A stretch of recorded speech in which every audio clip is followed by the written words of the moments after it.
আজকে রবিবারে আমাদের ঘরে কী রান্না হয়েছিল সেটাই আমি তোমাদের সাথে আজ শেয়ার করতে চলে আসলাম।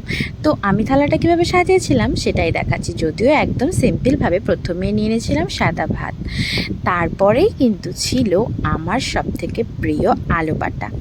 মানে এগুলো তোমাদের কাছে অনেকের কাছে স্পেশাল নাই হতে পারে, কিন্তু আমার খুব ভালো লাগে। তারপরে ছিল কালো জিরে আর রসুন দিয়ে বাটা, আর পাকা পাকা পটল ছিল যেগুলোকে মা বেটেছিল, এটাও আমার ভীষণ ভালো লাগে।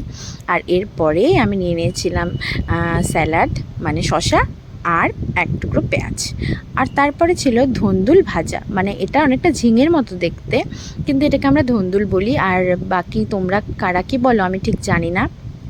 আর তারপরেই ছিল চিকেন কষা, মানে একটু কষা ঠিক নয়, একটু ঝোল ঝোল চিকেন। তো যাই হোক, এই ছিল আমাদের রবিবারের সিম্পল মেনু। কেমন লাগলো অবশ্যই জানো, ভালো লাগলে একটা লাইক করে দিও, যারা নতুন দেখছো সাবস্ক্রাইব করতে একদম